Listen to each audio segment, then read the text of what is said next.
الحمدللہ رب العالمین والصلاة والسلام علی حبیبہ محمد وآلہ وصحبہ اجمعین اما بعد فاعوذ باللہ من الشیطان الرجیم بسم اللہ الرحمن الرحیم وعد اللہ المؤمنین والمؤمنات جنات تجری من تحتها الانہار خالدین فیہا ومساکن طیبۃ فی جنات عدن ورضوان من اللہ اکبر ذلك هو الفوز العظیم اللهم سبحانك لا علم لنا الا ما علمتنا انك انت العلیم الحکیم مولا یا صلی وسلم دائما ابدا علی حبیبک من زانت به الاسر. میرے انتہائی قابل احترام احباب گرامی، السلام علیکم ورحمۃ اللہ وبرکاتہ. الحمدللہ، اللہ کریم کا احسان ہے، اللہ جل شانہ نے ان مبارک ساعتوں میں اس مبارک موضوع بعثت رحمت عالم صلی اللہ علیہ وسلم کی نسبت یہ اجتماع، یہ انعقاد، یہ حاضری نصیب فرمائی. اللہ کریم قبول فرمائے. محترم بھائی ملک عطا محمد انتہائی اچھے انسان ہیں. دار دنیا بے شمار پیمانوں، بے شمار ترازوؤں سے تولتی ہے. اللہ رب العالمین قرآن و سنت اور جو فرمان بارگاہ عزتی میں مقبول ہیں، جو پہلو مقبول ہیں، اس میں وہ پہلو کہ جہاں انسان کو صالح اعمال کی اور اچھے اعمال کی یہ حصے نصیب ہوں، تو یہ وہ راہ ہے کہ جو شرف قبولیت کا حامل ہے. میں ابھی جب گاڑی سے اتر رہا تھا تو میں نے ایک بات عرض کی کہ نبی کریم صلی اللہ علیہ وسلم کا فرمان ہے کہ انسان کو جب ایمان نصیب ہو اور اسے کھانا پینا نصیب ہو تو ہمیشہ اللہ رب العالمین سے عافیت مانگنی چاہیے. یہ وہ پہلو، وہ اعمال نصیب ہوتے ہیں کہ جس سے ذات سے اجتماع معاشرے تک اور دار دنیا کی حیات سے اخروی حیات جو کہ عبدالآباد ہے اصلاح ہوتی چلی جاتی ہے اور کامیابی نصیب ہوتی ہے. یہاں ہم جب بیٹھے ہیں تو میں نے کوشش کی، ہمیشہ کوشش کرتا ہوں کہ کوئی دوست، کوئی بھائی ایسا نہ رہ جائے کہ جس کو میں خود سلام عرض نہ کر سکوں. حالات، واقعات، نشست، یہ زیر و بم، یہ دنیا کی تقسیم ہے. یہی موضوعات جب بارگاہ عزتی میں پیش ہوتے ہیں تو ایسا دیکھا گیا ہے کہ دار دنیا میں وہ بادشاہ اور وہ حکمران کہ جن کے خدام کی تعداد ان گنت تھی، جب لحد میں اتارے تو اکیلا وجود تھا. یہی وہ معاملات ہیں کہ روز محشر اللہ رب العالمین کے حضور ہم جب سب پیش ہوں گے تو اپنا اپنا حساب ہر کسی نے دینا ہے. اور یہاں ایسی خوبصورت محافل میں بھی، چاہے اس نشست کی بات ہو کہ جس پر آپ نے مجھے عزت بخشی، یا چاہے اس چھاؤں کی بات ہو کہ جو فرش پر ہمارے بھائی بیٹھے ہیں، یہ لازم نہیں ہے کہ اند اللہ اس پورے پروگرام کا انعقاد اور اس کی شرف قبولیت اسے یہ نشست دے. وہ غفور الرحیم ہے. اس دھوپ پر کھڑے کسی اپنے بندے کا وہ کھڑا ہونا، اس کا ایک پسینہ، وہ گرنا، وہ گرمی اسے شرف قبولیت ہو، یہ ہم تمام کی شرف قبولیت کا سبب ہو سکتی ہے. میں نے آپ کے سامنے جو تلاوت قرآن کریم سے سعادت حاصل کی ہے تلاوت کرنے کی، اللہ رب العالمین نے ارشاد فرمایا ہے، اللہ نے ایمان والے مردوں اور ایمان والی عورتوں سے ایسے باغوں کا وعدہ کر رکھا ہے جن کے تابع نہریں چلتی ہوں گی، جن میں وہ ہمیشہ رہیں گے، اور نفیس گھروں کا جو ہمیشہ رہنے والے باغوں میں ہوں گے. اور اللہ کی رضامندی سب نعمتوں سے بڑی ہے، یہی بہت بڑی کامیابی ہے. میں نے مبارک ساتھ، مبارک لمحے اور بعثت رحمت عالم صلی اللہ علیہ وسلم یہ بات عرض کی. ماہ مبارک ربیع الاول ہے. قرآن کریم ماہ و سال سے متعلق ارشاد فرماتا ہے کہ یہ تمہارے اوقات کے جو تقسیم کار ہے اللہ نے اس لیے پیدا فرمائی. لیکن ان اوقات کار میں بعض ایسے حوادث، بعض ایسے معاملات پیش آتے ہیں کہ وہ وقت عمومی نہیں رہتا، وہ خصوصی ہو جاتا۔ یہی شب و روز ہے، صبح طلوع ہوتی ہے، دن چڑھتا ہے، سورج ہے تو اس کی حدت ہے، اور دن ڈھلتا ہے، شام ہوتی ہے، رات، اور پھر اندھیرا چھا جاتا ہے، پھر صبح ہوتی ہے۔ نہ ہر صبح وہی صبح ہے، نہ ہر شام وہی شام ہے، اس لیے کہ وقت گزرتا چلا جاتا ہے۔ اسی طرح جب آپ ماہ سال کی بات کریں گے معزز سامعین کرام، معزز ناظرین کرام، تو ہر مہینہ اپنے پہلو، اپنی برکات رکھتا ہے، لیکن جب بات ماہ مبارک ربیع الاول کی آتی ہے، اس کا مبارک ہونا، اس کی نسبت آقا نامدار محمد رسول اللہ صلی اللہ علیہ وسلم کی ذات اقدس سے۔ یہی وہ مبارک مہینہ ہے کہ جس میں نبی کریم صلی اللہ علیہ وسلم کی ولادت باسعادت ہے، اور یہی وہ مبارک مہینہ ہے کہ جس میں آپ صلی اللہ علیہ وسلم فرائض نبوت ادا کرتے ہوئے دار دنیا سے پردہ فرماتے ہیں۔ تواریخ ولادت باسعادت سے 7 سے 12 ہیں، اور کثیر اجتماع دار دنیا سے پردہ فرمانا 12 ربیع الاول۔ یہ ابتدا، یہ دار دنیا سے آپ صلی اللہ علیہ وسلم کا پردہ فرمانا، یہ وہ حصے ہیں جو مخلوق کو مقصد حیات سے آشنا کرتے ہیں۔ ہم یہاں بیٹھے ہیں، یہ تعمیر ہے، ہمارے نزدیک اس تعمیر میں اینٹ بھی ہے، لوہا بھی ہے، سریا اور بجری بھی ہے۔ کیا یہ سارا ڈھیر محض تعمیر ہے یا کسی مقصد کو ہے؟ یہ درخت، اس درخت کا پھوٹنا، اس کا سایہ دار ہونا، کیا محض درخت ہے یا اس کی کوئی نسبت بھی ہوگی؟ یہ سپیکر، یہ مائک، یہ سکرین، یہ کیمرے، کیا بے مقصد ہیں یا جہاں ہیں وہاں کسی مقصد سے ہیں؟ اور محترم سامعین کرام، جو شے بے مقصد ہوتی ہے اسے پھینک دیا جاتا ہے اور ضائع کر دیا۔ قرآن کریم میں بھی یہ بیان فرمایا گیا ہے، دنیا کے تغیر و تبدل میں، اور مثال سونے کی دی گئی ہے کہ جب انگیٹھی میں سونا تاپا جاتا ہے تو جیسے اس میں سے میل نکال لی جاتی ہے، اسی طرح یہ جو خلق ہے، اس کے وہ حصے جو میلے ہو جاتے ہیں، وہ رب کائنات ان کو نکال دیتا، باہر رہ جاتا۔ یہ قرآن کریم کی آیت میں نے جو آپ کے سامنے تلاوت کرنے کی سعادت حاصل کی ہے، اس میں یا الذین آمنوا جب ارشاد فرمایا جاتا ہے تو مومن و مومنہ ہر کوئی اس میں داخل ہو جاتا ہے، لیکن کچھ حصے، کچھ جگہ ایسے ہیں جہاں رب کائنات نے مخاطب فرمایا، یہ شرف عطا فرمایا، جہاں اللہ رب العالمین نے مردوں کو مخاطب فرمایا، اللہ رب العالمین نے عورتوں کو مخاطب فرمایا۔ مرد اور عورت یہ دو اکائیاں ہیں، نسل انسانی کی بقا کا ذریعہ ہیں، اور ان دو میں سے کسی ایک کا نہ ہونا بقائے انسانی ممکن نہیں ہے۔ یہ رب کائنات نے اس بقائے انسانی کا سبب پیدا فرمایا۔ یہ وہ معاون ہیں جن سے زندگی کی ابتدا ہے، جن سے زندگی کی خوشی ہے، اور یہی معاونت بقائے انسانی کا سبب ہے، اور یہی معاونت وہ پہلو، وہ تشفی، وہ تسلی اور وہ تقویت کہ جو انسان کو ذریات دین اور ان کے اعمال اور ان پر عمل کرنے کے پہلوؤں تک پہنچانے کا سبب ہو سکتا ہے۔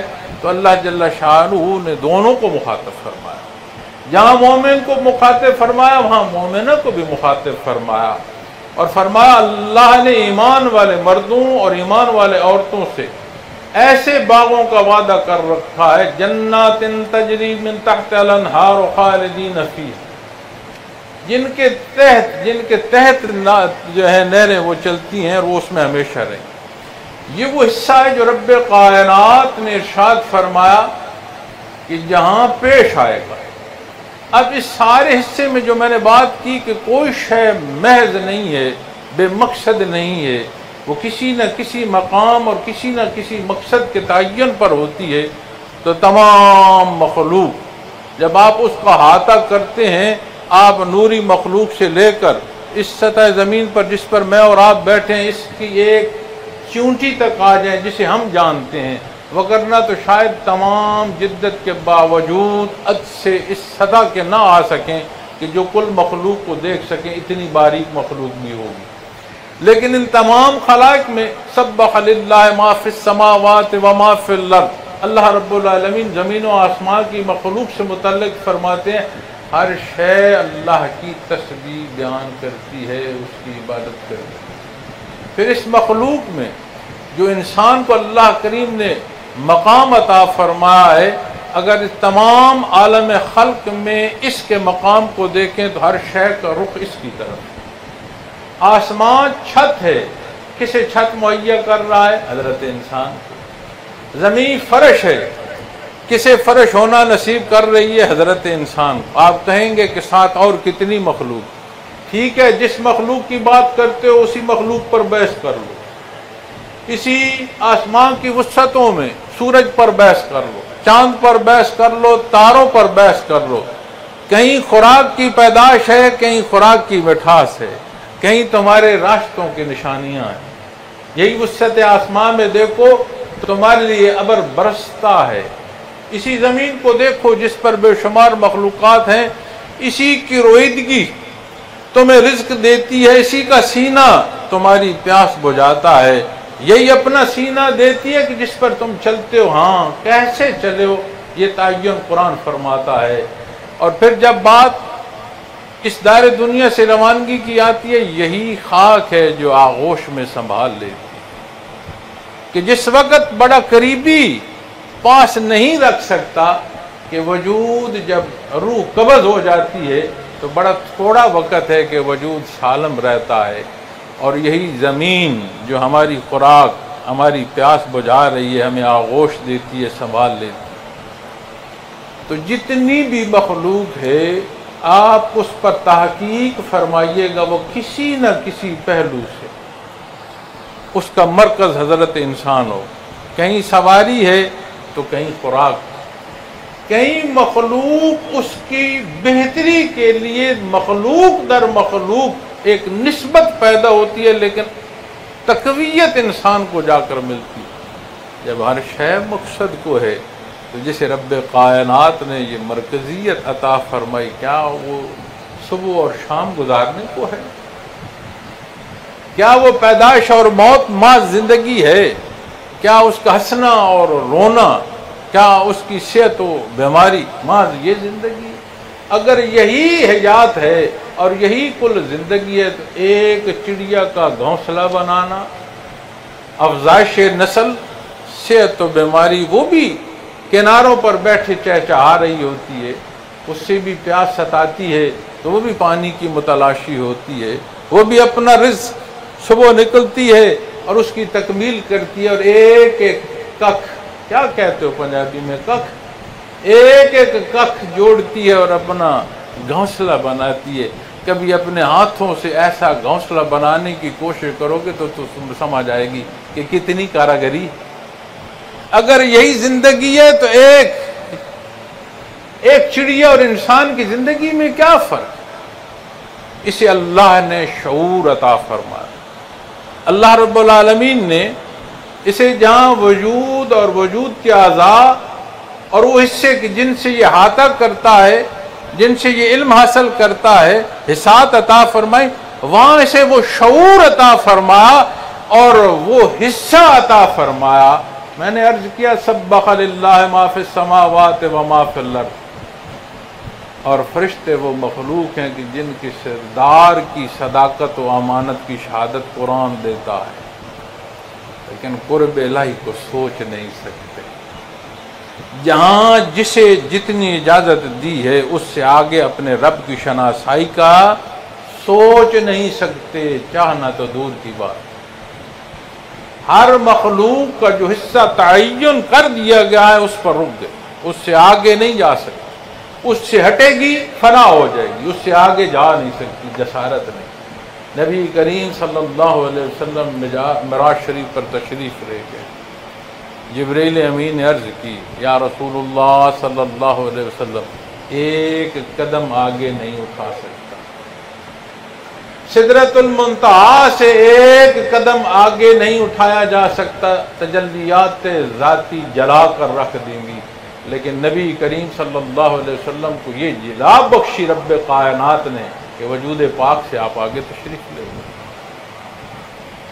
تو جب اس مقصد پر آؤ گے تو اللہ رب العالمین نے مقربین بارگاہ الہی مبعوث فرمائے ہیں، حضرت آدم علیہ السلام سے لے کر نبی کریم صلی اللہ علیہ وسلم کی ذات اقدس تک، امام الانبیاء خاتم النبیین کی ذات اقدس، یہ وہ ہستیاں ہیں جو اس انسان کو وہ حدود جن سے آگے جاننا اس کے لیے ممکن نہیں ہے اسے رہنمائی فرماتی۔ اللہ کا احسان ہے کہ رب کائنات نے ہمیں نبی کریم صلی اللہ علیہ وسلم کا امتی ہونا اور یہ شرف عطا فرمایا۔ اس شرف سے یہ عقیدت، یہ ماہ مبارک، یہ ساعتیں تب تک معطر نہیں ہو سکتی کہ جب تک یہ زندگی، یہ سوچ، یہ عمل اطاعت محمد رسول اللہ صلی اللہ علیہ وسلم میں داخل نہ ہو جائے۔ اور جب اطاعت کی بات آتی ہے تو قرآن کریم تو یا ایھا الناس، اے اولاد آدم، تمام اولاد آدم کو دعوت حق دیتا ہے، جسے نصیب ہو سے فرماتا ہے یا ایھا الذین آمنوا، اے وہ جسے ایمان عطا فرما۔ بات رکتی نہیں، اعمال الصالحات ارشاد فرماتا ہے، عمل صالح۔ عمل صالح کیا ہے؟ ہر وہ بات جو قرآن و سنت کے مطابق ہے وہ صالح ہے، اور ہر وہ بات غیر صالح ہے جو قرآن و سنت کی مطابقت نہیں رکھتی۔ یہ بڑی سادہ سی بات ہے، نہ یہ بات مولانا کی ہے، نہ یہ بات پیر صاحب کی ہے، یہ بات اللہ اور اس کے رسول صلی اللہ علیہ وسلم کی ذات ہے۔ پھر جب بات اس پہلو پر پہنچیں گے تو میں اسی آیا کریمہ سے پیشتر جو آیا کریمہ ہے، وہ کیسی خصوصیت، وہ کون سے اوصاف ہیں کہ جو کسی کو نصیب ہوں تو یہ انعام رب کائنات انہیں عطا فرما رہا ہے، ایسے باغوں میں رکھوں گا کہ جن کی نہریں ان کے تابع ہوں گی۔ ہم یہاں بیٹھے ہیں، یہاں زراعت کا علاقہ ہے، ہمیں معلوم ہے نہر اور نہر کا پانی کتنی زراعت سے متعلق اہمیت رکھتا ہے۔ اکثر تحت کا معنی جو کر دیا جاتا ہے کہ نیچے نہریں ہیں، حضرت جی رحمت اللہ تعالی علیہ تفسیر فرماتے ہیں، وہ فرماتے ہیں تحت کے مطابق نیچے زیر زمین نہیں، جیسے دنیا کے باغات نہروں کے محتاج ہیں، جنت کے جو باغات اہل جنت لگانا چاہے گا، نہر محتاج ہوگی اس خواہش کی کہ وہ کس طرف اشارہ کر رہا ہے، وہ پانی نے وہاں پہنچنا ہے۔ تحت کے معنوں میں یہ بات ہے۔ کنہیں عطا فرمائے؟ وَمَا خَلَقْتُ الْجِنَّ وَالْإِنسَ إِلَّا لِيَعْبُدُونَ۔ یہ قرآن مقصد بتا رہا ہے کیوں پیدا فرمایا تم۔ مقصد کی تکمیل، نور ایمان سے اس کی ابتدا ہے۔ دنیا کی حیات، اس کی عقل و خرد، اس کی تحقیق، جس پر آج کی جدت کو بڑا ناز ہے، ہر آنے والے ماہ و سال کے بعد وہ جس بات پر ناز ہوتا ہے اسے ٹھکرا کیوں دیتے ہیں؟ اگر اتنی ہی عقل و دانست ہوتی تو جو اصول قائم کیے ہیں ان پر قائم رہو۔ قائم رہنے والے اصول وہ ہیں جو قرآن نے فرمایا، 15 صدیاں شہادت دے رہی ہیں، آج بھی جس قرآن کریم کے حکم کو اٹھا لو اس میں ترازو لگاؤ، اعتدال ہے، مخلوق کو فائدہ ہے، مخلوق کو مخلوق کی جگہ پر رکھتی ہے، مخلوق کو خالق سے آشنا کرتی ہے، رشتوں کے تقدس عطا فرماتی ہے، ذات سے معاشرت تک کے حقوق و فرائض کو تقسیم کرتی ہے۔ کسی بات کو اٹھاؤ اور دیکھو۔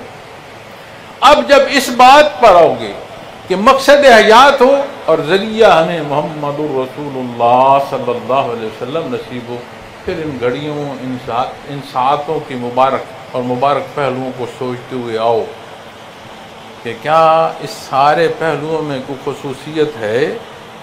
یہ ہر شے عام ہے۔ جیسے دنیا میں کہہ دیا جاتا ہے محبت اور جنگ میں سب جائز ہے، یعنی وعدہ کرو یا وعدہ خلافی کرو، بات کی تکمیل کرو یا دھوکہ دہی کرو، یہ دنیا کے اصولوں میں کہا دیا جاتا ہے۔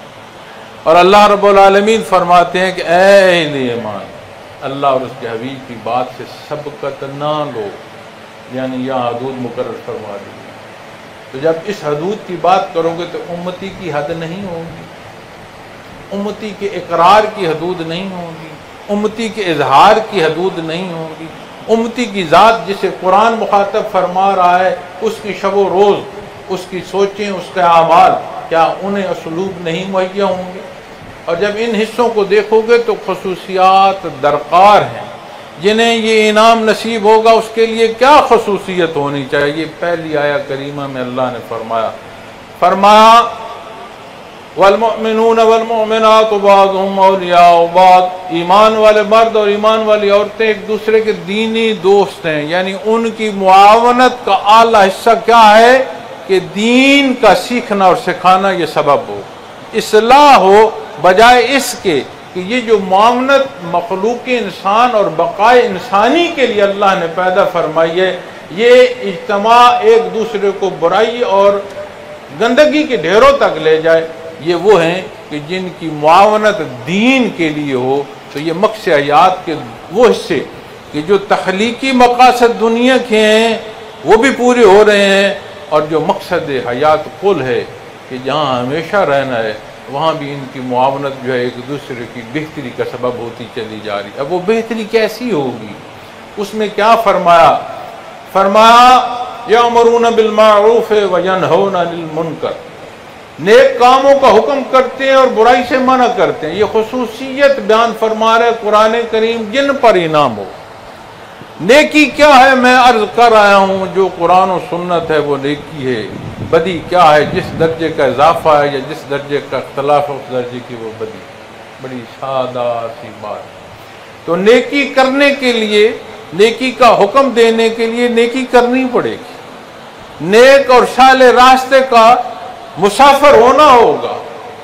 آج ہمارا بہت بڑا المیہ یہ ہے کہ جو وعظ اور نصیحت کر رہا ہے، کیا وہ جو وعظ اور نصیحت کر رہا ہے اس پر عمل بھی کر رہا ہے؟ کیا وہ جو نماز کی ترغیب دے رہا ہے وہ اپنی نماز جو اس پر فرض ہے وہ ادا کر رہا ہے؟ ہمارے الفاظ، ہمارے انداز ایسے کھوکھلے ہو چکے ہیں کہ آوازوں کا زیر و بم ہے جو ہمارے کانوں اور ہماری سماعت سے ٹکراتا ہے، دل میں نہیں اترتا۔ دل میں کیوں نہیں اترتا؟ کہ صلاۃ نصیب ہو، وہ الفاظ وہ برکات نصیب ہوں، جو آیا ہے اس کی طلب صادق ہو، کیوں نہ بات دل سے اٹھے اور دل تک پہنچے۔ جب باتیں زبان سے ہیں، گلے سے اوپر ہیں، تو یقیناً سماعت سے ٹکرا کر وہ آواز ختم ہو جاتی ہے۔ تو جب بات آتی ہے نیکی کی، تو نیکی اور عمل، اس میں ایک ذیلی بات عرض کرتا جاؤں۔ ہم تو گمان کرتے ہیں محترم سامعین کرام کہ دین پر عمل کرنا، نماز، روزہ، حج، زکوٰۃ، صحیح غلط، حلال حرام، یہ ساری ہماری زندگی سے گزرتے ہیں۔ کہیں بڑوں سے متعلق بات ہے، کہیں چھوٹوں سے شفقت ہے، کہیں کاروباری حیات ہے، تو کہیں احساس ہے ایسا رشتے کا کہ جو ہر رشتے پر بھاری ہو جاتا ہے وہ احساس۔ لیکن آپ غور فرمائیں، نہ اس وقت نے رکنا ہے۔ میں نے صبح و شام کے ابتداء آپ کو مثال دی ہے، سارا دن کوئی بیٹھ رہے اور کہے یہ وقت رک جائے، اس کے بیٹھے رہنے سے یہ وقت نہ رکے گا، نہ وہ اپنی زندگی کی ساعتیں روک سکتا ہے کہ کوئی ایک فرصت روک لے، پلٹا لینا تو کجا روک لے ممکن نہیں ہے، اس نے گزرنا ہے۔ جب زندگی نے بھی گزرنا ہے، اس خلق اور شب و روز نے بھی گزرنا ہے، جس امتحان کو پیدا فرمایا رب کائنات نے، اسے مخاطب فرما کر اسے وہ حصے اور وہ اعمال تعلیم فرما رہا ہے جو مقصد حیات سے آشنا بھی کر رہے ہیں اور اس راہ کا مسافر کر رہے ہیں جس پر انعام۔ لیکن جو نقطہ میں آپ سے ذیلی عرض کر رہا تھا وہ یہ ہے کہ اگر ہمیں یہ گمان ہو کہ میں سجدہ کر رہا ہوں یا نماز پڑھ رہا ہوں یا زکوٰۃ دے رہا ہوں یا اچھائی کر رہا ہوں تو میں ایک ایسا عمل کر رہا ہوں جو اضافی ہے، آپ غور کریں، جو اللہ کو نہیں مانتے، اس کا حکم نہیں مانتے، جو در مصطفیٰ پر اپنا تعلق استوار نہیں رکھتے، انہیں دیکھو، ان کی زندگیوں کو دیکھو، کتنے دروں کے وہ سجدے کرتے ہیں اور کتنی غلامیوں کے طوق ان کے گھروں میں پڑے ہیں اور وہ طوق اتار نہیں سکتے۔ کسی کو انا کا طوق ہے، کسی کو اپنی حیثیت کا طوق ہے، کسی کو اپنی خوبصورتی، کسی کو اپنی عقل مندی، کسی کو کسی فرد کا۔ آپ غور فرما لیں کہ کتنی ہی دروں پر وہ سجدے کر رہا ہوگا جو اس ایک سجدے سے انکار کرتا۔ اپنے اعمال میں دیکھو، آج کی جدت کو بروئے کار لاؤ، اس جدت سے اپنی میڈیکل سائنس کی سرچ دیکھو اور اس سے پوچھو جو تم نماز پڑھتے ہو کیا یہ تمہارے وجود کی ضرورت ہے یا نہیں ہے۔ اسی سرچ سے پوچھو، تمہیں اپنی دنیا کی جدت بتائے گی کہ رمضان المبارک کے روزے تمہاری ضرورت ہے۔ آج کے معیشت دان کو لے آؤ اور اسے کہو ثابت کر دے کہ جس معاشرے میں زکوٰۃ کا نظام نہ ہو اس میں تفریق کیسی ہوتی ہے کہ دولت مند ہوتا چلا جاتا ہے، جو محکوم ہے جو کمزور ہے وہ کمزور ہوتا چلا جاتا ہے۔ معیشت دان کو بلاؤ اور اسے کہو نظام زکوٰۃ پر اعتراض اٹھا کر دکھائے، نہیں دکھا سکے۔ ادب کی بات آتی ہے، کسے سنبھالتے ہو؟ قرآن کیا فرماتا ہے؟ اف نہ کہو۔ کیا فرماتا ہے؟ کس کے سامنے اف نہ کہو؟ والدین کے لیے۔ یہ قرآن کریم کی آیت ہے۔ کیا فرماتا ہے؟ ان کے سامنے سر جھکائے رکھو۔ کس کے سامنے سر جھکاؤ گے؟ اپنے والدین۔ تربیت کا فرماتا ہے، کس کی تربیت کرو گے؟ اپنے لخت جگر کی تربیت کرو گے۔ وہ جس کے لیے اپنی زندگی بھٹی میں گالنے کو تیار ہو، اسی کی تربیت قرآن فرماتا ہے، اور حدیث شریف میں اسی کو تمہارے لیے صدقہ جاریہ بیان فرمایا گیا ہے۔ جب تم بات کرتے ہو کہ میرے حقوق مجھے دو، قرآن و سنت تمہیں فرماتا ہے تم پر فرض ہے، اس فرض کو ادا کرو، اس لیے تیرا فرض کسی کا حق ہے۔ جب وہ اپنا فرض ادا کرے گا تمہارا حق ادا ہوگا۔ پورے اسلام کے ہر حکم کو بحث میں لے کرو، یہ ہماری ضرورت ہے۔ اس سے زیادہ ضرورت ہے کہ یہ جو سورج چمک رہا ہے اور اس کپڑے کی چھت کے نیچے سائے میں ہم بیٹھے ہیں کہ گرمی تو ہے لیکن سیدھی تمازن سورج سے بچ رہے ہیں، یہ چھت ہے۔ اس سے زیادہ ضرورت اسلامی احکامات ہماری زندگی کے لیے ہیں، ہمارے وجود کے لیے ہیں، ہمارے گھروں اور ہمارے خاندان کے لیے۔ کسی ایک بات کو اٹھا کر سوچو تو صحیح، اس پر بحث تو کرو، اس کو نکھار تو تمہیں زندگی کا نکھار دے گی۔ کیا قرآن نہیں فرماتا کہ غور و فکر کرو؟ کیا غور و فکر اس بات کو کہتے ہو کہ جہاں معاشرے کی تفریق پیدا کرتے ہیں یا انا کی بات کرتے ہیں؟ جہاں بھی تعمیر کی بات ہوگی آپ ایک ایک آیا کریمہ اٹھا کر لکھاؤ، تمہیں سبق سکھائے گی دنیا کی، تمہیں لحاظ سکھائے گی، تمہیں احترام سکھائے گی، تمہیں طلب دے گی، اور وہ طلب دے گی جو تمہارے ہدایت کا سبب ہے۔ تو محترم سامعین کرام، جب بات عبادت کیا، یہ بات میں نے اس لیے کی کہ یہ احسان نہیں کرنے کی ضرورت۔ یا اللہ میں سجدے کر رہا ہوں، بے شمار لوگ آتے ہیں، میں نمازیں بھی پڑھتا ہوں، میں ذکر بھی کرتا ہوں، تسبیحات بھی کرتا ہوں، میرے مسائل دور نہیں ہوتے۔ میں ان سے ایک بات پوچھتا ہوں، کیا نماز سے پہلے جو نیت کی تھی خاص اللہ کے لیے کی تھی یا بدل دیا تھا کہ میرے مسائل کا بدل یہ سوال؟ نماز تمہاری ضرورت ہے، رب کائنات نے تمہیں نماز پڑھنے کا حکم دیا ہے۔ حضرت ابن مسعود رضی اللہ تعالیٰ عنہ نبی کریم صلی اللہ علیہ وسلم کی خدمت میں حاضر ہیں۔ عرض کی یا رسول اللہ صلی اللہ علیہ وسلم کوئی عمل بتائیں، ایسا عمل بتائیں جو میرے اللہ کو بہت پسند ہو، بہت محبوب۔ آپ صلی اللہ علیہ وسلم نے فرمایا قال الصلاۃ لوقتہا، نماز کو وقت پر پڑھو۔ اب انہوں نے عرض کیا کہ یا رسول اللہ صلی اللہ علیہ وسلم مجھے ایسا عمل بتائیں جو اللہ کریم کو بہت پسند ہو تاکہ میں وہ عمل اختیار کروں۔ نبی کریم صلی اللہ علیہ وسلم نے کیا ارشاد فرمایا؟ نماز وقت پر پڑھو، یہ ایسا عمل ہے جو اللہ کو بہت پسند ہے کہ تم وہ کہ جسے اپنے ساتھ بٹھانا پسند کوئی نہیں کرتا، تمہارے وجود کی بو سے لوگ دور ہو جاتے ہیں کہ اسے دور بٹھاؤ، اس سے مجھے بو آ رہی ہے۔ اور مالک کل کائنات، جہانوں کا مالک رازق رب العالمین فرماتا ہے جسے کوئی نہیں بٹھاتے، اسے 5 وقت میرے پاس لاؤ، میرے سے شرف ہم کلامی ہو، مجھ سے درد بیان کرے، مجھ سے دعائیں مانگے، یہ میرے سامنے تڑپے اور میں اس کی تڑپ پر اس کو عطا کروں۔ اللہ کے حبیب فرماتے ہیں اللہ کو سب سے زیادہ بات جو پسند ہے نماز کا وقت پر ادا کرنا۔ اور یہاں نیکی اور نیکی کے کرنے کا، بدی سے رکنے اور بدی سے روکنے کا فرمایا جا رہا ہے۔ اگلے حصے میں ہی فرمایا جا رہا ہے وَيُقِيمُونَ الصَّلَاةَ، اور نماز ادا کرتے ہیں۔ اب غور فرمائیں، ہم نے نماز جو ادا کی ہے اس کے وضو میں کتنا شوق تھا، کیا ہم نے چھینٹے اڑائے ہیں؟ کچھ وجود گیلا ہوا، کچھ خشک رہا۔ کیا نماز کی ادائیگی کو جو کھڑے ہوئے، آنے والے لوگوں کے سامنے ہماری تیاری کیا ہے، ہمارا لباس کیا ہے، ہم نے اپنا وجود کیسے ڈھانپا، اور اللہ رب العالمین کے حضور جب سجدہ ریز ہو رہے ہیں تو کیا ہمارا حلیہ ایسا ہے جو عام لوگوں کے سامنے بھی جا سکتا ہے؟ کیا اس کی ادائیگی میں خشوع و خضوع ہے کہ میں رب العالمین کے حضور پیش ہوں؟ یا سارے دن کا حساب اسی نماز میں ہم کر رہے ہیں؟ سارے لین دین، سارے جھگڑے عین نماز میں پورے ہو رہے ہیں؟ کیا قیام، رکوع، سجود، تشہد ان احکامات کے مطابق ہے؟ ہم تو سلام پھیرتے ہوئے ہمیں یہ سمجھ نہیں آتی کہ امام کی آواز ختم نہیں ہوتی، ہم پہلے اٹھ جاتے ہیں، سبقت لے جاتے ہیں۔ کسی کو معلوم ہے کہ ایک لہجے کی سبقت امام سے کیا وہ نماز رہے گی؟ پاکی و پالیتی کپڑے کی دیکھتے ہو، کبھی یہاں کی دیکھی کہ میں حرام کھا کر نماز پر کھڑا ہوں، جا نماز پر کھڑا ہوں؟ کبھی غور کیا کہ سود کے پیسے سے میں حج اور عمرے پر جا رہا ہوں، کیا کہتا ہوں؟ حرمین شریفین کی زیارت پر جا رہا ہوں۔ کہاں جا رہا ہوں؟ روز اثر پر حاضری دوں گا۔ کبھی غور کیا؟ تو جب قرآن پر عمل کرتے ہوئے ہوگے تو یہ صفائی ظاہری نہیں رہے گی، یہ باطنی بھی ہوگی۔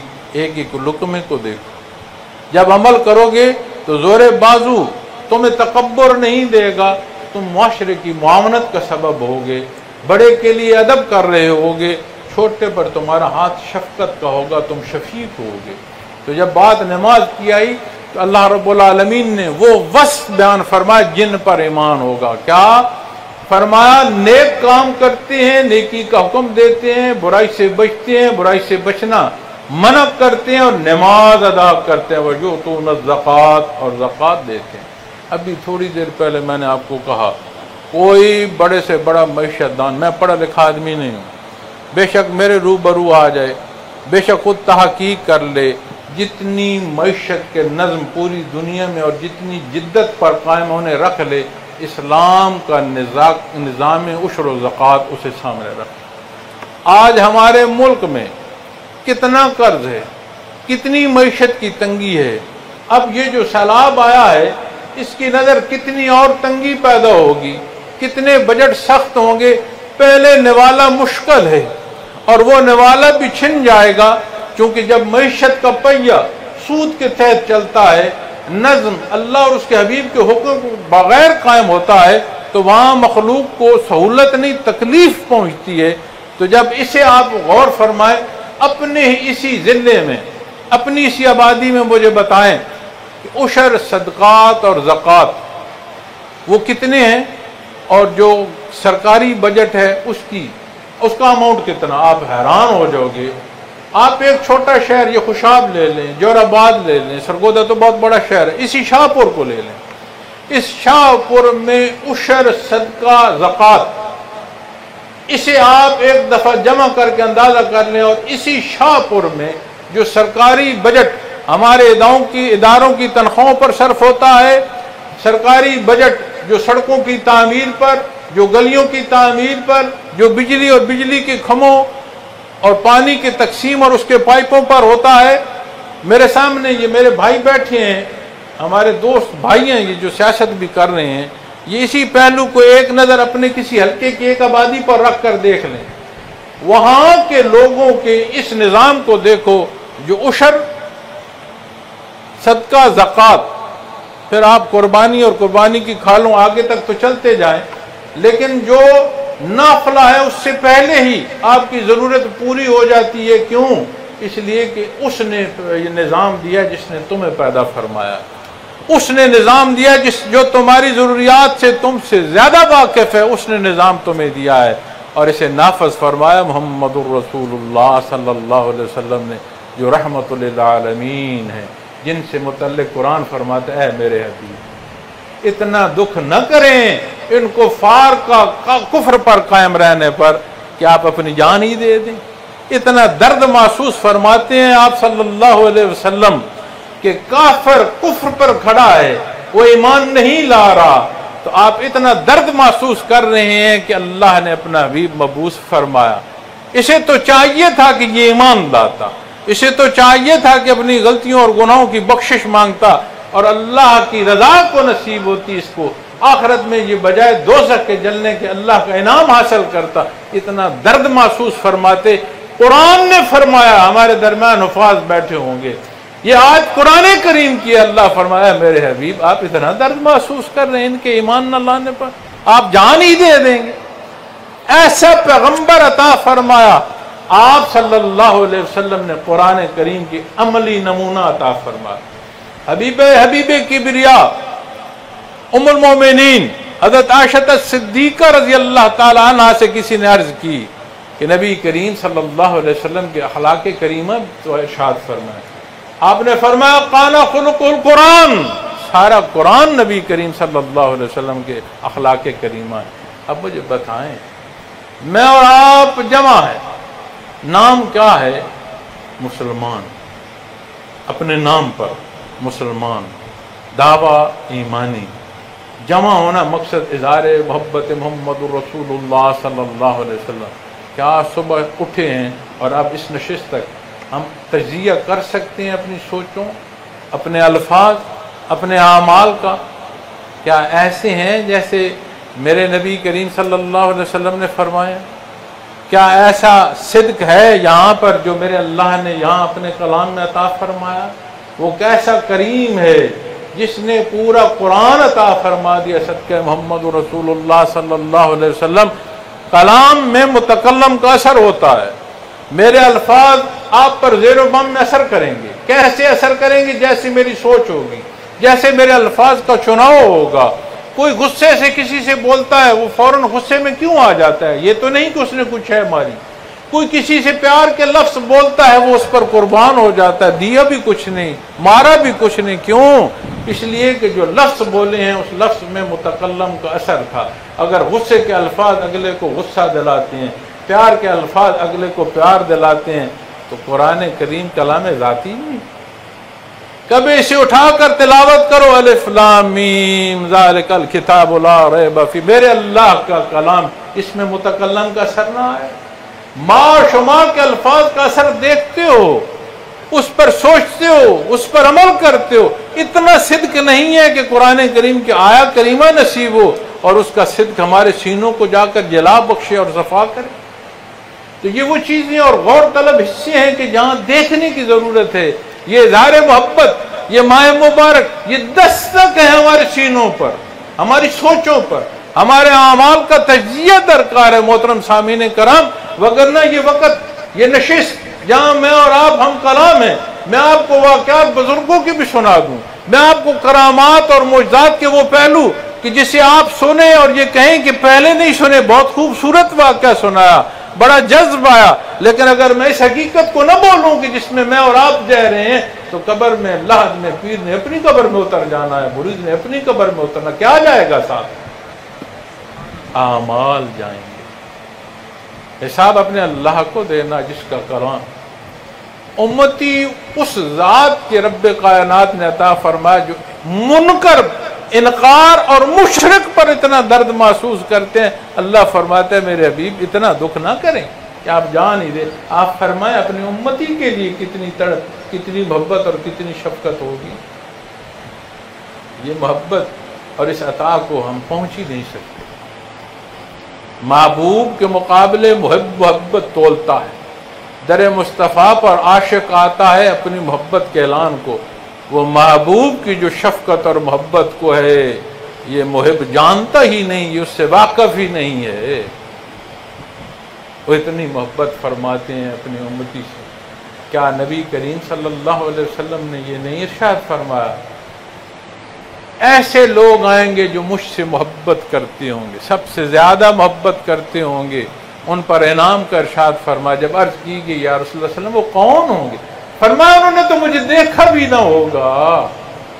اپنی امت کو صدیوں پہلے یاد فرما رہے۔ روز معاشر کی بات آتی ہے، حوض کوثر کی حدیث اٹھا کر دیکھو، جو دعوے امتی کا ہوگا امتی نہ ہوگا اسے حوض کوثر پر کوئی نہ آنے دے۔ جسے امتی ہونے کا شرف ہوگا اسے بلا لیا جائے گا، اسے فرما دیا جائے گا کہ اسے کوئی نہ روکے، اسے کوئی روک نہ پائے۔ تو جب بات آئی یؤتون الزکوٰۃ، آج کے ہمارے مسائل کا سارا یہ حل، اے کاش ہمارے حکمران یہ بات سمجھ سکے کہ جس اللہ کا نام لے کر تم عہد اٹھاتے ہو اس اللہ اور اس کے حبیب کا حکم مانو، اس عہد میں وفا ہو جائے گی۔ تم تو اپنی حکمرانی کے دوام کو روتے ہو، لوگ تمہاری قبروں کو سجدہ سلام کریں گے، تم تو مخلوق کو سجدے کرانے پر لگے ہو، مخلوق تمہاری قبروں کو بھی سلام کرے گی، انہیں انصاف تو دو۔ نظام معیشت کا حل نظام زکوٰۃ میں ہے۔ نظام عدل کو دیکھتے ہیں تو ایسے حالات سے گزرتے ہیں کہ تمام جو مراحل ہیں زندگی کے اور ملکی مسائل ہیں ان میں اس کا اثر جاتا ہے۔ اگر ہم نے درست کرنا ہے، توازن دینا ہے، معیشت کو بھی دینا ہے، تو تمام نظام حیات کی بنیاد جو ہے وہ نظام عدل پر ہوتی ہے۔ اللہ رب العالمین یہ سمجھ عطا فرمائے۔ میں اپنے موضوع سے ہٹ جاؤں گا، اور اتنا میرے اندر درد کہ وہ اتنی شدت میں ہے کہ شاید میری آواز اس سے بلند ہو جائے، اس لیے کہ میں اپنی آنکھوں سے دیکھ رہا ہوں کہ کتنی خوبصورت قوم، یہ کیسے لوگ ہیں کہ نبی کریم صلی اللہ علیہ وسلم کو محبت اور چاہنے والے اس ملک کی تعمیر میں لاکھوں جانیں لگیں، اف نہیں کی، اپنے خون بہاتے آئے، اپنی عزتیں لٹاتے آئے۔ مجھے آج کوئی قبرستان بتاؤ جس میں شہداء نہیں ہیں، مبارک دیتے ہیں کہ میرا بیٹا شہید ہوا، اسے کوئی سمجھ نہیں سکتا، کوئی جدت جان نہیں سکتی۔ اتنے پیارے لوگ اور ایسا خطہ جس کی ایک فصل کو سنبھال لیا جائے سال کی معیشت درست ہو جاتی ہے، ایک فصل کو سنبھال لیا جائے، کہاں کیا کتنا کاشت ہو، ضرورت کتنی ہے، رکھنا کتنا ہے اور دینا کتنا ہے، صرف ایک تجزیہ کر لیا جائے، یہاں لوگوں کو سانس آ جائے اور دکھ ہوتا ہے۔ اس لیے وہ درد ایسا ہے کہ وہ مجھے موضوع سے ہٹائے گا تو پھر بات دوسری طرف چلی جائے گی۔ لیکن یہ نقطہ ضرور عرض کروں گا، میں نے اور آپ نے اللہ کے حضور حساب دینا ہے، تو یاد رکھنا جس کے پاس جتنا اختیار ہے اس نے اتنا حساب بھی اللہ کو دینا ہے۔ جہاں ظلم ہوگا، جہاں زیادتی ہوگی، وہاں کا حساب ہر ایک اس کو دینا ہوگا جو صاحب اختیار ہے۔ اگلے حصے میں فرمایا وَيُطِيعُونَ اللَّهَ وَرَسُولَهُ، اور اس کے پیغمبر کی، اللہ اور اس کے پیغمبر کی اطاعت کرتے ہیں۔ میں نے ابھی عرض کیا کہ صبح سے اب اس وقت تک اگر ہم اپنا جائزہ لے لیں تو یہی پہلو ہیں جو ہماری زندگی کی صبح و شام ہے۔ ہم اپنا عمل تو کجا اپنی نیت کو ٹٹولیں گے کہ میری نیت کی خرافات میرے عمل تک ہی نہ آئیں، وہاں کی درستگی کی بات آئے گی۔ اور فرمایا یہ لوگ کیسے ہیں جنہیں یہ وصف نصیب ہوگا، اولئک سیرحمہم اللہ، اللہ ان پر رحم فرمائے۔ یاد رکھنا یہ جو زوم ہے نا ہمیں اپنی تبلیغ کا، یہ جو زوم ہے نا اپنے واعظ کا، تقریر کا، اپنے رفاہی کاموں کا، اپنی عبادات کا، اپنی نفلی مجاہدوں کا، یاد رکھنا ہر شے اللہ کی رحمت کی برون منت ہے، سجدوں سے پار کوئی نہیں چڑھے، اپنے حکم کی تعمیل میں سرگرداں ہے، منکر نہیں ہے، منافق نہیں ہے، لیکن بخشش اللہ کریم کی عطا ہی سے ہوگی، کیونکہ اتنا کچھ ہم حاصل کر چکے ہیں، ہم تو افزانہ نہیں دے سکتے۔ کسی اندھے سے پوچھنا، نابینا سے پوچھنا، یہ آنکھ کا نور جو ہے اس کی قیمت کیا ہے؟ کسی بہرے سے پوچھنا اس سماعت کی قیمت کیا ہے؟ کسی گنگے سے پوچھنا اس زبان کی قیمت کیا ہے؟ کبھی کسی رشتے کا پوچھنا، کبھی کسی خواہش کی نسبت اپنے احساس کا پوچھنا۔ یہ جو زبان ہے نا محترم سامعین کرام، اگر یہیں نقص پیدا ہو جائے، بندے کو کڑوا کھلا لو اسے پتہ نہیں ہے میٹھا ہے یا کڑوا ہے، یہاں سے حس ختم ہو جائے ذائقے کی، آپ نہ کڑوا پہچانتے ہیں، آپ نہ میٹھا پہچانتے ہیں۔ اللہ رب العالمین نے اتنا کچھ دے دیا ہے، سارے زندگی سجدہ ریز رہیں تو شکر ادا نہیں ہوتا۔ پھر آپ غور فرمائیں میرا اور آپ کا کیا کمال ہے۔ اللہ کریم نے ہمیں امت محمد رسول اللہ صلی اللہ علیہ وسلم میں پیدا فرمایا، مجھے اس عطا پر شکرانہ ادا کر کے بتا دو۔ صدقات میں کرتے ہو، سجدوں میں کرتے ہو، حج اور عمرے کے اسفار میں کرتے ہو، الفاظ میں کرتے ہو، مجھے بتاؤ، ادا کر کے دکھاؤ۔ نہیں، اس کی عطا تو فرما رہا ہے اللہ ان پر ضرور رحم فرمائیں گے۔ ان اللہ عزیز الحکیم، بے شک اللہ غالب حکمت والے ہیں، کوئی شے اس کے دستور قدرت سے باہر نہیں ہے۔ اور یہ جو نظام حیات ہے یہ بھی ایک حکمت ہے، جو حکم دیا، تعمیل کا حکم دیا، یہ بھی حکمت ہے۔ اپنا حبیب مبعوث فرمایا، یہ بھی اس کی حکمت ہے۔ ہمیں شرف بخشا، یہ بھی اس کی حکمت ہے۔ یہ زندگی کی سانسیں جو ہم نام لیتے ہیں، نام سے بھی بلاتے ہیں، والد، بیٹا، بھائی بھی کہتے ہیں، جب سانسیں اس کے حوالے ہو جائیں کیا کہتے ہیں؟ میت، نام کوئی نہیں لیتا۔ شناسائی نام کی بھی جاتی رہتی ہے۔ اسے جو حیات عطا فرمائی اس میں بھی حکمت ہے، اس کا اٹھایا جانا اس میں بھی حکمت ہے۔ اب یہ تعلق بندگی کا نصیب ہو، غیر مشروط اطاعت، مسلمان فرما بردار کو کہتے ہیں، بندگی غیر مشروط اطاعت، کوئی شرط نہ ہو تو وہ حکیم ہے۔ پھر یہ بات آتی ہے اللہ نے ایمان والے مردوں اور ایمان والی عورتوں سے، یہ وہ آیا کریمہ جو میں نے ابتدائی میں پڑھی تھی، ایسے باغوں کا وعدہ کر رکھا ہے کہ جن کے تابع نہریں چلتی ہوں گی، جن میں وہ ہمیشہ رہیں گے، اور نفیس گھروں کا جو ہمیشہ رہنے والے باغوں میں ہوں گے، فی جنات عدن۔ حدیث شریف میں آتا ہے مختلف پہلو جنت کے حوالے ارشاد فرمائے گئے ہیں۔ جنت فردوس کے حوالے سے روایات میں ملتا ہے کہ وہاں 2 جنتیں چاندی کی ہوں گی، جن کے برتن اور اشیاء ضروریہ ساری چاندی کی ہوگی۔ فرمایا 2 جنتیں سونے کی ہوں گی، جن کی اشیاء ضروریہ سونے کی ہوں گی، اور فرمایا جنت عدن وہ جنت ہے جس میں اللہ اور اہل جنت کے درمیان حجاب نہ ہوگا۔ اب یہ آیا کریمہ جو میں پڑھ رہا ہوں، یہ کن کے لیے نام فرمایا جا رہا ہے؟ جن پر اللہ رحمت فرمائیں گے۔ رحمت کن پر فرمائیں گے؟ جن کے اوصاف میں بیان کر کے آیا ہوں۔ کیا اوصاف ہیں؟ کہ نیکی کی معاونت کرتے ہیں، اچھائی اختیار کرتے ہیں، اچھائی کی ترغیب دیتے ہیں، برائی سے رکتے ہیں، برائی سے روکنے کی وہ اپنی پوری محنت فرماتے ہیں، اور فرمایا نماز وَيُقِيمُونَ الصَّلَاةَ، نماز ادا کرتے ہیں، زکوٰۃ دیتے ہیں، اللہ اور اس کے پیغمبر کی اطاعت کرتے ہیں، ان کے لیے یہ اجر ہے۔ اور فرمایا اے اہل جنت جو عدن میں رہیں گے، جنتی اور اللہ کے مابین کوئی پردہ حائل نہیں ہوگا سوائے اللہ کی کبریائی کے۔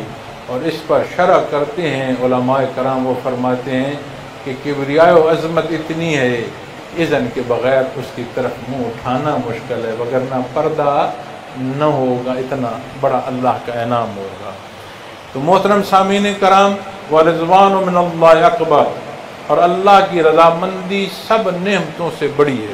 حدیث شریف میں آتا ہے اللہ کریم اہل جنت کو مخاطب فرمائیں گے، اہل جنت عرض کریں گے کہ بار الہ ہم حاضر ہیں۔ اللہ رب العالمین فرمائیں گے کہ کیا تم راضی ہو جو تمہیں عطا فرما دیے گیا؟ وہ عرض کریں گے بار الہ ہمیں تو نے اتنا کچھ دے دیا جو تو نے کسی کو اور کو نہیں دیا، ہم کیوں نہ راضی ہوں؟ فرمایا اور کچھ بھی ہے۔ یہ آیا کریمہ فرما رہی ہے ورضوان من اللہ اکبر، اور اللہ کی رضامندی سب نعمتوں سے بڑی۔ اللہ فرمائے گا ایک اور شے بھی ہے جو میں تمہیں عطا فرماتا ہوں، وہ یہ ہے کہ میں تمہیں اپنی رضامندی عطا فرماتا ہوں، اب کبھی تم سے ناراض نہ ہوگا۔ میں تمہیں اپنی رضامندی عطا فرماتا ہوں، اب کبھی تم سے ناراض نہ ہوں گا۔ ذالک هو الفوز العظیم، فرمایا یہ بہت بڑی کامیابی۔ دنیا کی زندگی میں چھوٹے چھوٹے امتحان، چھوٹی سی زندگی، چھوٹے چھوٹے امتحان، اور ہماری خوشیاں، ہمارے انداز، ہماری تڑپ بڑی بڑی، اور یہاں اتنا کچھ عطا فرمایا جا رہا ہے جسے قرآن فرما رہا ہے فوز العظیم، بہت بڑی کامیابی، جسے اللہ فرمائے بہت بڑی کامیابی، مخلوق ماپ پائے گی کہ کتنی بڑی کامیابی ہے؟ آپ کی سوچ سے بڑی، میری آپ کی سوچ سے بڑی، جسے ہم اندازہ نہیں کر سکتے، عظیم عظمت سے بیان فرمائے، اتنی بڑی۔ اب یہ وہ سارا موضوع ہے جس پر میں اور آپ جمع ہوئے ہیں، ہمارے محترم بھائی نے یہ ساری نشست جس کا انتظام کیا، ہم سارے آئے، اللہ ان کی محبت کو بھی قبول فرمائے، اور ہم سب کا آنا اور آپ سب کا ایک ایک قدم رب کائنات قبول فرمائے۔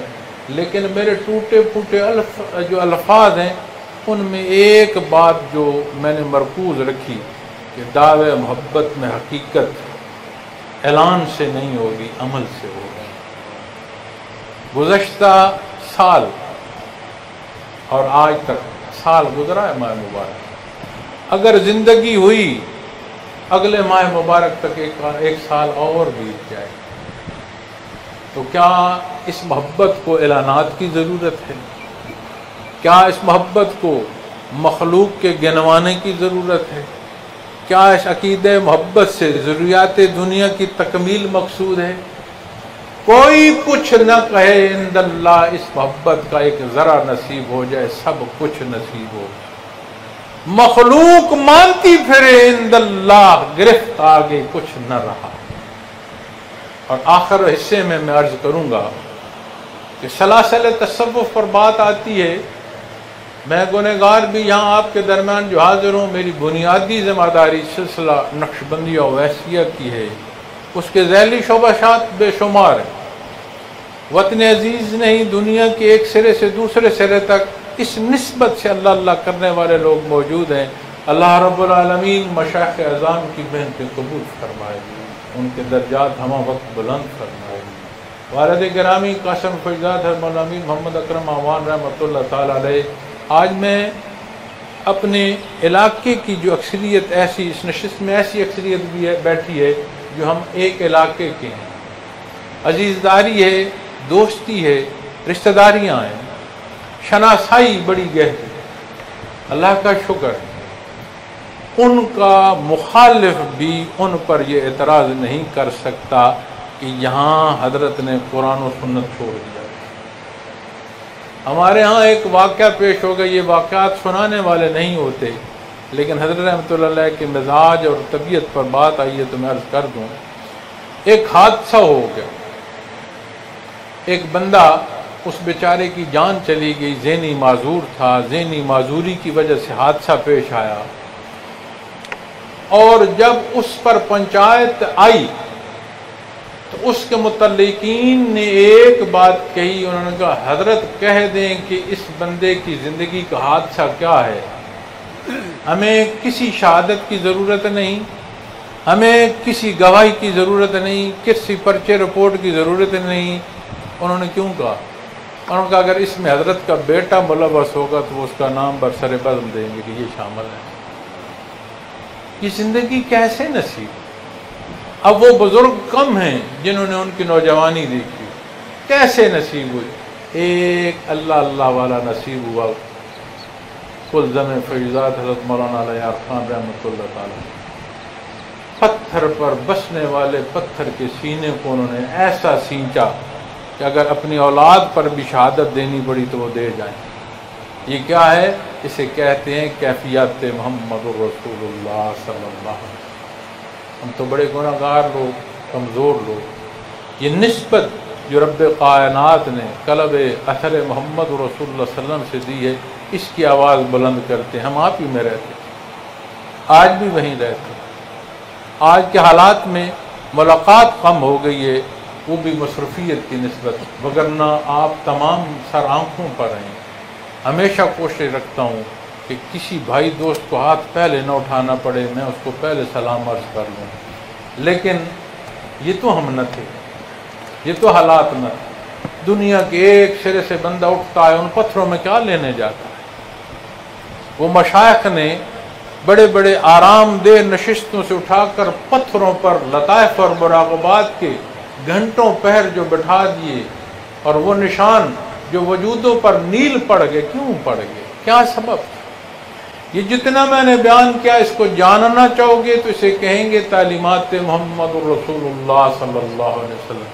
اسے محسوس کرنا چاہو گے، اسے نہاں خانہ دل تک انڈیلنا چاہو گے، اسے کہتے ہیں کیفیات محمد الرسول اللہ صلی اللہ علیہ وسلم۔ یہ جو ہم نے پیر خانے سے بیماریوں کی دوا سمجھ رکھی ہے، یہ جو ہم نے پیر خانے سے خواہشات کی تکمیل سمجھ رکھی ہے، یہ جو ہم نے اپنی حیثیتوں اور اپنی قوت کے قائم رکھنے کو اسباب سمجھ رکھے ہیں، یہ تو ہیرے اور جواہرات کے سامنے مٹی اور پتھر کے ڈھیرے بھی نہیں ان کی حیثیت رکھتی۔ جہاں سے قلب اثر محمد الرسول اللہ صلی اللہ علیہ وسلم کی نصیب ہو نسبت، وہاں ان کی کیا حیثیت؟ لوگ اللہ کی رضا پر گردنیں کٹا دیتے ہیں، ہم زندگی کی خواہشات کی تکمیل میں پھر رہے ہیں۔ کتنا بڑا فرق۔ تو یہ عرض کروں گا کہ سلاسل تصوف آپ کو دین کی حقیقت، وہ کیفیت جو اس اقرار کو نہاں خانہ دل تک قوت بخشتے ہیں، اس کا سبب ہے۔ ظاہر ہو یا باطن ہو، دونوں مرہون منت ہیں قرآن و سننا، اس سے باہر نہ کوئی حق ہے نہ کوئی حق ہو سکتا ہے۔ اللہ کریم یہ نشست قبول فرمائیں، رب کائنات مجھ کم علم کی الفاظ کی کمی بیشی معاف فرمائیں، رب کائنات اس کے انعقاد میں ایک ایک عمل، ہماری انتظامیہ کی محنت، ایک ایک حصے کو قبول فرمائیں۔ میں نے پہلے عرض کیا، اللہ آپ کا ایک ایک قدم قبول فرمائے، ایک ایک قطرہ جو اس گرمی میں پسینے کا آپ کا گرا، رب کائنات اس کا نعم البدل عطا فرمائے۔ اللہ رب العالمین یہ صدق عطا فرمائے جو ہمیں اپنے نبی کریم صلی اللہ علیہ وسلم سے نصیب ہو، جو ہماری صبح و شام، ہماری کلام، ہماری نگاہ کو شہادت کر دے کہ یہ نبی کریم صلی اللہ علیہ وسلم کا امتی ہے۔ وآخر دعوانا الحمد للہ رب العالمین۔